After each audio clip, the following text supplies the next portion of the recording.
She was 21 and homeless, no family she could go back to. No money in the bank, just a backpack and $15 she'd been saving in a coffee can.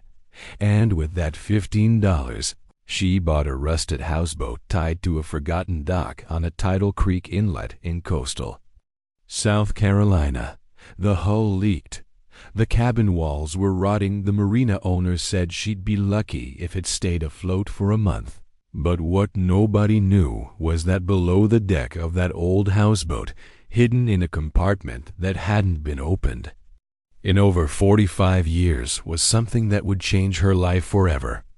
Before we continue, if stories like this mean something to you, hit subscribe and tell us in the comments where you're watching from. We love seeing how far these stories travel. Mae Collier had been moving toward water her whole life without knowing it. She was born in a small town in central Georgia, the kind of place where the nearest body of water was a muddy farm pond, and the nearest river was 50 miles away. But she had been drawing pictures of boats since she was old enough to hold a crayon. Her mother saved them in a folder in the kitchen drawer: crayon boats, marker boats, pencil sketches of boats with crooked masts and stick figure sailors. By the time she was 9, the folder was an inch thick. Her mother died when Mae was 11, brain aneurysm, one Monday. She was making dinner. By Wednesday, she was gone. Mae's father, a quiet man named Earl, who worked maintenance at the high school, did his best, which was a phrase that everyone in town used about him with a kind of sympathetic resignation. He did his best. He showed up to school events. He packed her lunches. He never raised his voice, but after his wife died, something inside him stopped. Not all at once, but gradually. The way a fire stops ember by ember until what's left is gray and cold. By the time Mae was 17, her father was a shell. He still worked at the school. He still came home and ate dinner and watched the news. But he was no longer reachable. Mae would talk to him, and he would nod and answer in single syllables and look past her at something only. He could see she stopped trying to reach him. It hurt less to stop than to keep failing. She got a job at 16 at a small marine supply store outside of Macon. An hour from her town, she had to ride the bus to get there. The store sold boat parts, fishing gear, life jackets, rope, the kind of stuff that smelled like salt water. Even though the nearest salt water was 180 miles south, the owner, an older man named Roy, who had been a Coast Guard rescue swimmer in his 20s, took an interest in Mae, not because he felt sorry for her, but because she actually wanted to learn. She memorized the parts catalogs. She learned the difference between marine epoxy and regular epoxy. She learned what a stuffing box was, what a bilge pump did, why fiberglass needed gel coat. She learned that ropes were called lines on a boat, and that everything had a specific name, and that the names mattered because in an emergency, you didn't have time to point. Roy taught her things her father couldn't teach her. He taught her to splice a line, to read a tide chart, to identify a boat by its hull design. He taught her that a boat is a system, and a system can be fixed if you understand how it works, and understanding how a system works is the most useful skill a person can have, because everything in life is a system: houses, cars, people, weather, money. If you can see the system, you can fix the system. If you can't see it, you're at its mercy. Mae saved every dollar she could from her marine supply paycheck. She kept the money in a coffee can in the back of her closet, an old Folgers can that still smelled faintly of grounds, even though she had cleaned it.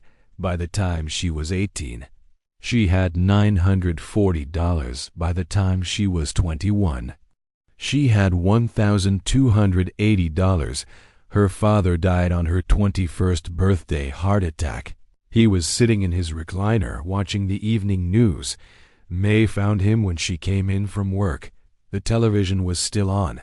He looked peaceful, which was a strange thing to feel. Grateful for, but she felt it anyway. He hadn't suffered, he had just stopped. The way she had been watching him stop for 10 years, except now it was final. The house wasn't hers. It had been rented from a man named Garrett, who owned 3 houses in town and rented them to people who would pay on time and not complain after the funeral. Garrett gave Mae 2 weeks. He wasn't unkind about it. He had a daughter of his own who needed the house, he said, and the rent was paid through the end of the month, and that was the best he could do. Mae nodded. She had been expecting it. She packed her father's things into boxes for goodwill, kept his old wool fishing sweater and a framed photograph of her mother and him from 2001, and put the rest of her own life into a backpack and a duffel bag on the morning the lease ended.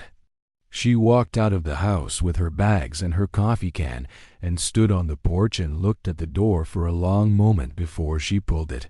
Closed the bus to Macon, left at 9:15, the bus from Macon to Columbia.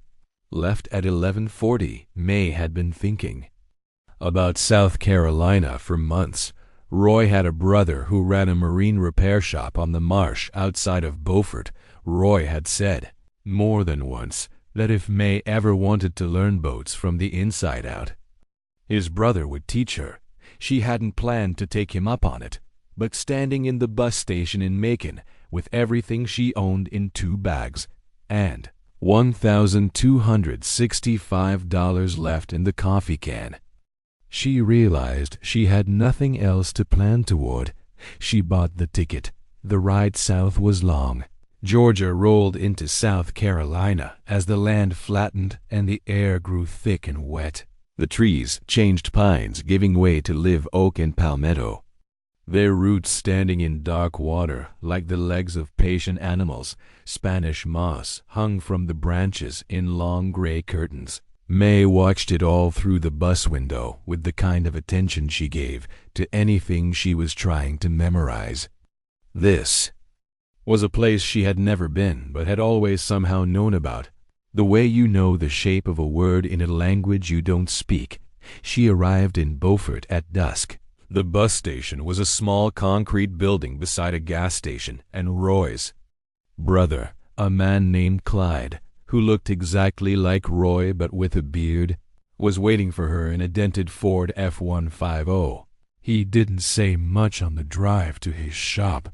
He drove with one hand on the wheel and one elbow out the window and let the warm, wet evening air do most of the talking.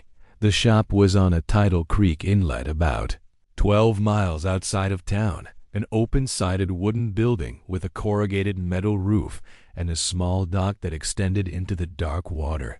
A handful of boats were tied along the dock, a fishing skiff, a cabin cruiser with weed-streaked sides, an aluminum john boat, and at the end of the dock, listing slightly to port, was an old houseboat. Clyde pointed at it. "That's what I wanted to show you, old Harlan Tate's place. He died last year. No family. Roy said you might be looking for something." Mae walked down the dock to look at it. The houseboat was about 35 feet long. The hull was steel, painted white originally, now mostly rust with patches of bare metal showing through. The cabin sat on top of the hull, a flat-roofed wooden structure with peeling turquoise paint. 2 small windows ran along each side. A weathered wooden door faced the dock. An old life ring hung crooked on the railing, the rope rotted but still attached. The whole thing sat low in the water, weighted with whatever was inside it and whatever water had seeped in through the hull over the years. But she could see the lines. She could see what the boat had been. The hull was steel, which meant it could be patched, sanded, painted. The cabin was wood, which meant it could be replaced board by board if necessary. The shape was good, low and stable, designed for slow water, for floating, not racing. It was the kind of boat that didn't need to go anywhere because it was already where it was supposed to be. How much? Mae asked. Clyde scratched his beard. Harlan owed back fees on the slip. Marina was going to sell it for scrap, but I told them I'd hold it. The fees come to $15 even. You want it? It's yours. $15. Mae took out her coffee can. She counted 15 $1 bills. Onto Clyde's open palm. He looked at the money, looked at her, and nodded slowly. You know how to caulk a seam? He asked. Yes. You know how to mix marine epoxy? Yes. You know what to do if you find a hole breached below the waterline? Pump the bilge, identify the source, patch from outside if you can, from inside if you can't, with thickened epoxy and a woodbacker. Clyde smiled for the first time. Roy said you knew your stuff. I didn't believe him. He handed her a key. Sleep on it tonight. We'll start in the morning. Mae stepped onto the houseboat that evening with the sun going down behind the live oak trees in the marsh, turning 100 shades of orange and gold. The deck creaked but held. She unlocked the cabin door and pushed it open. Inside was a single small room. Maybe calling from the live oaks, the slow lap of water against the steel hull, a splash that might have been a fish or might have been a gator. She lay awake for a long time listening, and at some point she stopped feeling afraid and started feeling held. The next morning, Clyde came at 6:00 a.m. with 2 cups of coffee and a bag of biscuits from a place down the road. They sat on the dock and ate and talked about what needed to happen. The list was long. The hull needed patching, sanding, and repainting. The cabin needed gutting and rebuilding. The plumbing was non-existent. The electrical was suspect. The propane system was a fire hazard. The bilge pump was seized. It's a 7-month job if you do it right. Clyde said, maybe longer. You can stay on her while you work. But it's going to be rough. Mae nodded. I can do rough. She started that day with the bilge. The bilge is the lowest part of a boat, the space below the floor where water collects and where things get stored and where, if you're not careful, mold and rot and mystery accumulate. She lifted the hatch in the cabin floor and looked down. The bilge was full of dark water about 6 inches deep. She bailed it out with a coffee can and a bucket, scooping the water and dumping it overboard, working in cramped quarters with her back bent. It took 2 hours. When the water was out, she shined her flashlight into the bilge and saw what was on the bottom, a wooden footlocker. It was old, the kind. A footlocker that soldiers used to take to war, brass corners, leather straps, a heavy padlock. It was sitting on a wooden platform that had been built up from the bottom of the bilge to keep it above the waterline. Whoever had put it there had cared about keeping it dry. The platform was rotted now, the wood soft, but the footlocker itself looked intact. The brass was tarnished but solid. The leather straps were dry. The padlock was rusted shut. Mae stared at it for a long moment. Then she climbed out of the bilge and went to find Clyde. He came back with her. He looked down at the footlocker. He looked at Mae. He scratched his beard. Harlan was an interesting man.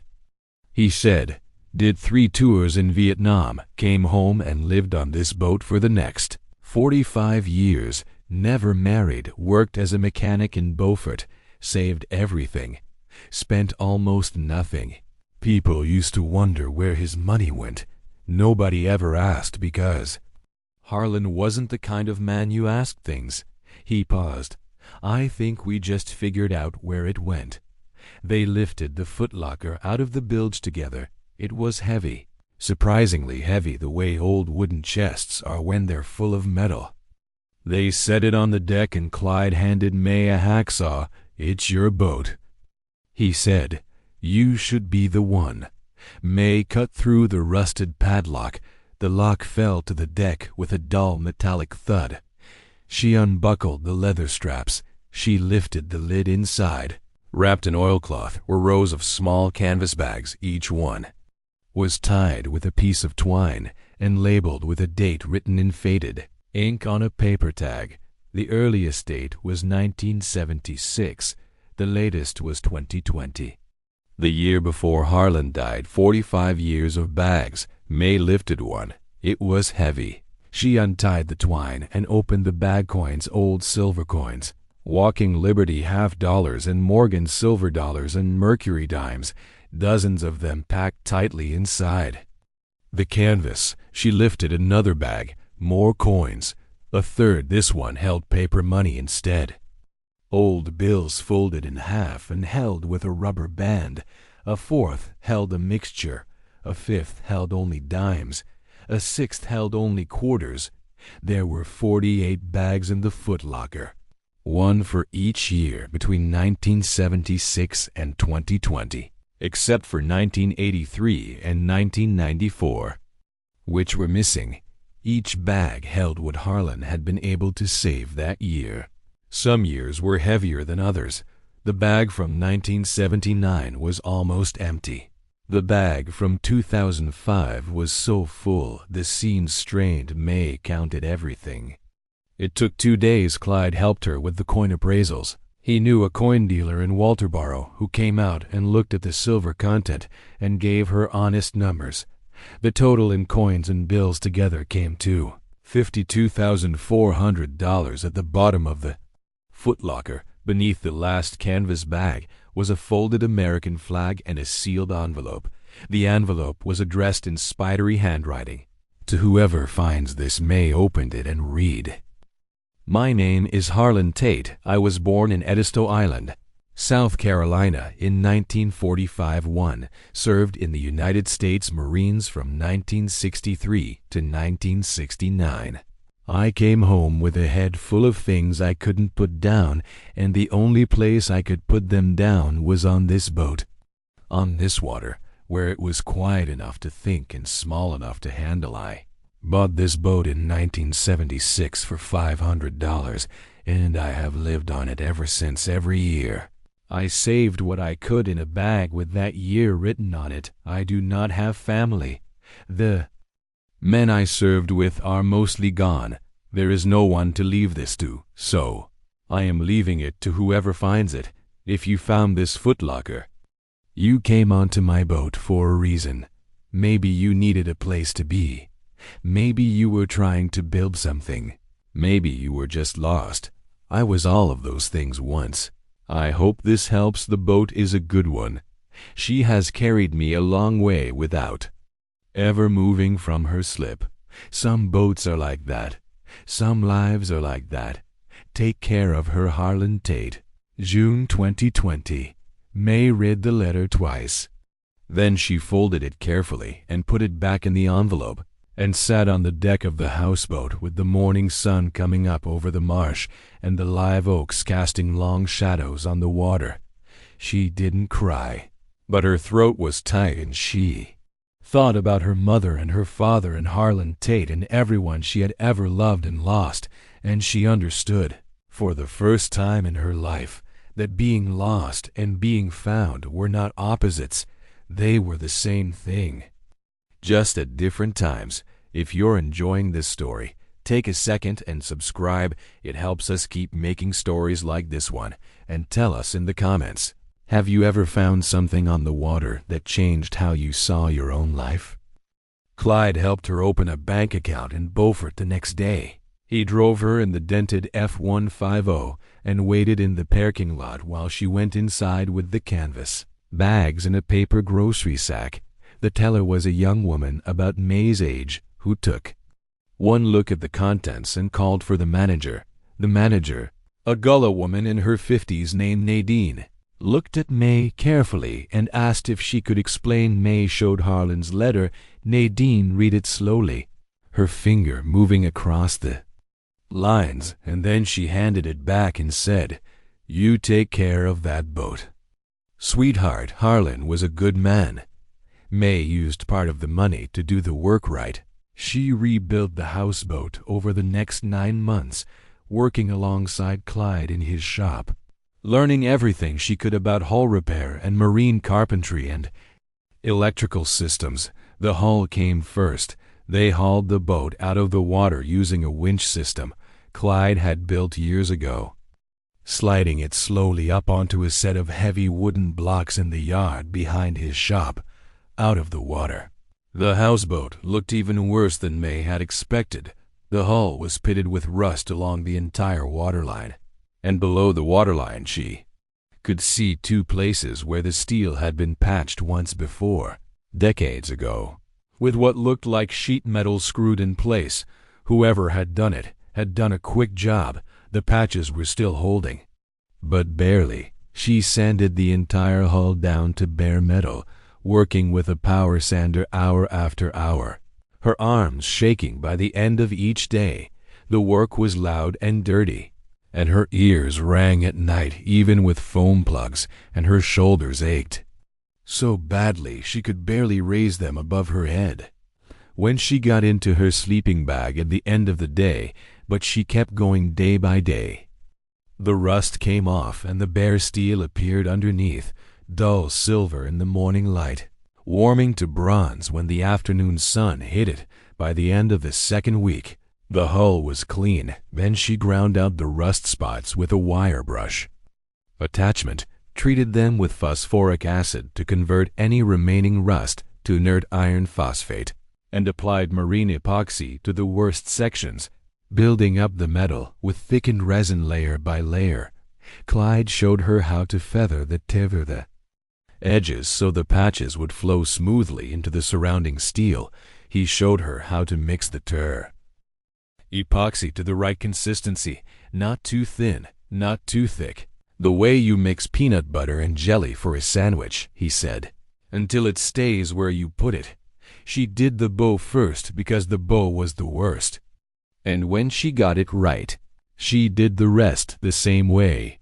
She sealed everything with 2 coats of epoxy primer, white, gray, and dense, the kind that bonds to steel like skin, then 3 coats of marine enamel in a deep dark green that Clyde said reminded him of the Atlantic at sunrise.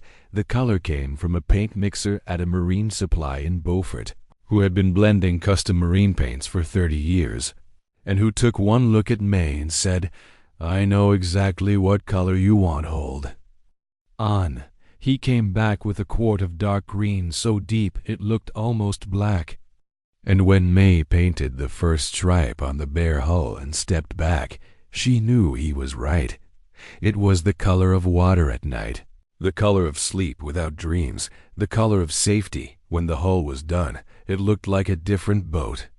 It looked like a boat that wanted to live. Clyde stood beside her in the yard the day she finished the 3rd coat and said, "I have been working on boats for 38 years, and I've never seen a first-time hull job that good." He didn't say anything else. He didn't need to.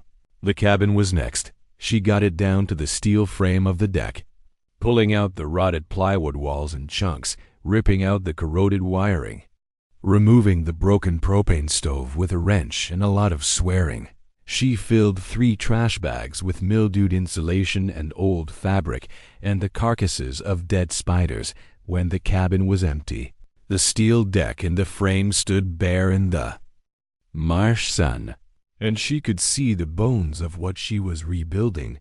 She rebuilt the walls with marine plywood and cedar siding, insulating between the studs with closed cell foam, and adding 2 new windows on each side, larger ones, so the cabin would fill with light.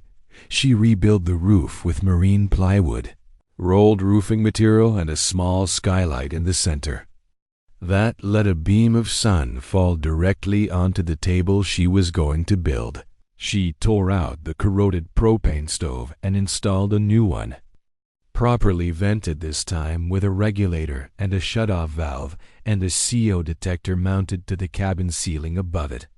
She replaced all the wiring with marine-grade cable, color-coded the way Roy had taught her, and added a solar panel on the roof connected to a battery bank in a sealed compartment beneath the bunk. She installed a fresh water tank that held 35 gallons and a hand pump, and a small composting toilet behind a curtain in the corner. Inside, She built furniture from cedar and pine, a built-in bench that doubled as storage, a drop-leaf table that folded against the wall when not in use, a bed in the bow that fit her exactly, with drawers underneath for clothes. Bookshelves built into every available wall space because she was going to fill the boat with books. Marine engineering manuals, field guides to low-country plants and birds, a complete set of Joseph Conrad, a worn paperback of Moby Dick that her mother had loved. She kept Harlan's footlocker. She cleaned the brass corners, oiled the leather straps, and placed it under the bed where she could see it when she made the bed in the morning. She kept the folded American flag and a letter. Inside, along with one bag from 1976, the year Harlan had bought the boat, the bag was empty now, but she liked having it there. A reminder of where everything had started by the 9th month. The houseboat was something extraordinary from the outside.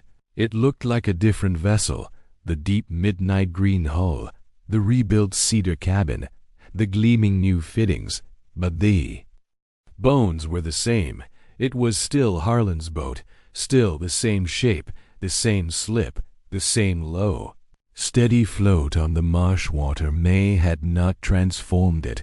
She had restored it. There is a difference. And the difference matters. The people of the low country started to know her. Clyde introduced her to fishermen and shrimpers and swamp guides who passed through his shop. They were curious at first, then friendly, then matter-of-fact, the way people are when they decide you belong. The low country had its own pace and its own customs. And you didn't get welcomed in by being loud or asking questions. You got welcomed by showing up consistently and doing your work and not making a fuss. Mae was very good at all three of those things. A woman named Loretta, who ran a small gullah restaurant in town, started bringing her she-crab soup in mason jars every Friday. She would drive out to Clyde's shop in a pickup truck with a cooler in the bed, hand Mae a jar warm from the cooler, and refused to take any money for it. "You eat that tonight, honey," she would say. "You need real food. You're too thin." Loretta had been Harlan Tate's friend, the only person in town he had let close, and Mae understood without asking that the soup was a way of keeping a promise that Loretta had made to Harlan a long time ago. A man named Doyle, who fished shrimp for a living, taught her how to set traps in the shallow water near her dock. He showed her how to bait them with chicken necks, where to position them along the bank, how to check them at dawn before the herons got to them. Within a month, Mae had a steady supply of shrimp, which she boiled in a big pot on her propane stove with cayenne and lemon and beer. Clyde sometimes gave her, and she ate them sitting on the deck of the houseboat, watching the sun come up over the live oaks. A retired tugboat captain named Calhoun, who was in his 70s and had known Harlan since they were boys on Edisto Island, came down to the dock one Sunday afternoon and stood looking at the houseboat for a long time before he said he'd be happy. Harlan would be happy. He always said this boat had more in her than people gave her credit for, same way he felt about himself. I expect. Calhoun came back a few times after that. He didn't talk much. He would sit on the dock with Mae and watch the water and tell her things about Harlan when the moment seemed right. About the war Harlan didn't talk about the woman Harlan had loved before Vietnam who didn't wait for him to come back, about the dog Harlan had named Anchor, who lived on the boat with him for 16 years and was buried in the oak grove behind the marina. Mae listened to all of it. She wrote some of it down in a small notebook she kept in the drawer beneath her bed, beside the empty 1976 canvas bag and Harlan's letter. She felt like she was building a record of someone she had never met. The way you might piece together a portrait from fragments, a story here, a photograph there, an empty bag with a date written on it. By the time Mae had been in Beaufort for 7 months, She felt like she knew Harlan Tate better than she had known her own father. Mae started working part-time at Clyde's shop in exchange for slip fees and shop access. She was good at the work, and she learned fast, and she didn't talk much, which Clyde said was the best combination he'd ever found in an employee asterisk. Within a year, she was rebuilding outboard engines on her own, replacing fuel lines and impellers and ignition coils, troubleshooting electrical problems by following the wiring with a flashlight and a multimeter, the way Roy had taught her. Customers started asking for her by name. The young woman at Clyde's place. She knows her stuff. One evening in late May, Mae sat on the deck of her houseboat and watched the sun go down over the marsh. The live oak trees were silhouetted against the sky. Spanish moss moved in the warm breeze. The water was glass flat and reflected the sky so perfectly it looked like the boat was floating in the air. A heron stood on one leg in the shallows about 25 feet away, motionless, waiting for a fish that probably wasn't coming. Mae watched the heron, and the heron eventually watched her back. They studied each other for a while in the way that only solitary creatures can. She thought about Harlan Tate, a man who came home from a war he never talked about and bought a boat for $500 and lived on it for 45 years. A man who saved silver coins and folded bills into canvas bags labeled by year, building up a record of his life one quiet deposit at a time. A man who had no family and no one to leave anything to, and who had still left a letter for whoever might come, because some part of him had refused to let it all disappear into nothing. She thought about her father, a man who had stopped, ember by ember, after his wife died, about her mother, who had saved crayon drawings of boats in a kitchen drawer, because she had recognized something in her daughter long before her daughter had recognized it in herself, about Roy and Clyde, two brothers who had taken her seriously when most people had taken her for a quiet kid who didn't know what she wanted. But she had known. She had always known. She had drawn boats and she was old enough to hold a crayon. She had stocked boat parts. She had memorized catalogs. She had ridden a bus an hour each way to work at a marine supply store in Georgia, where the nearest saltwater was 180 miles south. She'd been moving toward water her entire life, and now here she was, sitting on the deck of her own houseboat in the marsh, with a dark green hull and a cedar cabin, and an empty 1976 canvas bag, and a footlocker beneath her bed. That's the thing about the directions our lives are pulled in. We don't always know where we're going. We can't always explain why we want what we want, but the pull is real and it's old. And if you listen to it long enough, it usually leads you somewhere.